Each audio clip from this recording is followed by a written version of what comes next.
বেগম খালেদা জিয়ার যে মরদেহ, এই মরদেহ আমরা যতটুকু জানতে পেরেছি যে আগামীকাল সকাল 8টার দিকে এই এভারকেয়ার হসপিটাল থেকে রাজধানীর গুলশানের খালেদা জিয়ার যে বাসভবন ফিরোজায় নিয়ে যাওয়া হবে।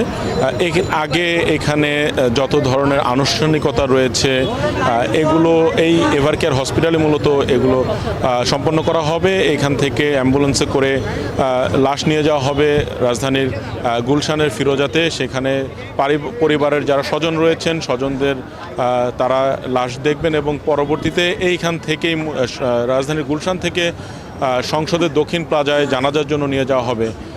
এই যেমনটি জানাচ্ছিলাম মূলত রাজধানীর যেমনটি জানাচ্ছিলাম দুঃখিত, সংসদ ভবনের দক্ষিণ প্লাজায় দুপুর 2টার সময় জানাজা অনুষ্ঠিত হবে।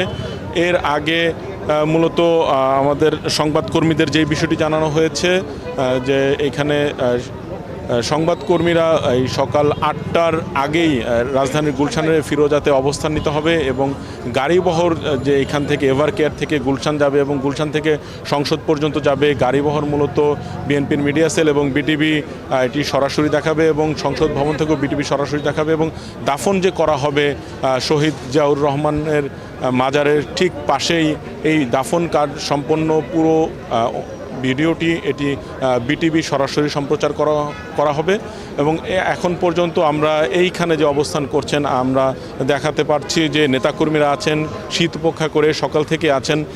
তারা বেগম খালেদা জিয়াকে এক নজর হয়তো দেখতেও পারবেন না, তবে তারা বেগম খালেদা জিয়ার ভালোবাসার প্রতি আনুগত্য দেখিয়ে তার প্রতি যে শ্রদ্ধা জানিয়ে এখানে অবস্থান করছেন। আমরা কয়েকজনের সাথে কথা বলার চেষ্টা করব। এখানে আপনার যে খালেদা জিয়ার ভালোবাসা দেখিয়ে আপনারা এখানে এসেছেন, আপনার আসলে কেমন, তার মৃত্যু সংবাদ আপনার কেমন লেগেছে? আসলে আমাদের খুবই শোকাহত করেছেন। হ্যাঁ, বাংলাদেশের যে গণতন্ত্রের জন্য সে আপসহীনভাবে কাজ করে গেছে। আমরা তার আত্মার মাগফিরাত, রুহুর মাগফিরাত কামনা করি। আল্লাহ তাআলা যাকে তাকে জান্নাতুল ফেরদৌস দান করে। আমরা আল্লাহর সাথে কথা বলবো। আপনি কখন থেকে এখানে আছেন? আমি সেই বিকাল থেকে এখানে বাংলাদেশ জাতীয়তাবাদী দল বিএনপির চেয়ারপারসন এবং গণপ্রজাতন্ত্রী বাংলাদেশ সরকারের তিনবারের প্রধানমন্ত্রী দেশনেত্রী বেগম খালেদা জিয়া, যিনি আপসহীন নেত্রী, যিনি মাদার অফ ডেমোক্রেসি হিসাবে পরিচিত, তিনি আমি একটু বিষয়টি হলো জানানোর চেষ্টা করছিলাম। এখানে যারা সাধারণ মানুষ আছেন, বিএনপি নেতাকর্মীরা আছেন, সকাল থেকে অবস্থান করছেন এবং হয়তো তারা যতক্ষণ পর্যন্ত পারেন তারা এইখানে অবস্থান করবেন বলে তারা জানিয়েছেন এবং তারা আগামীকালকে জানাজার জন্য প্রস্তুতি নিচ্ছেন।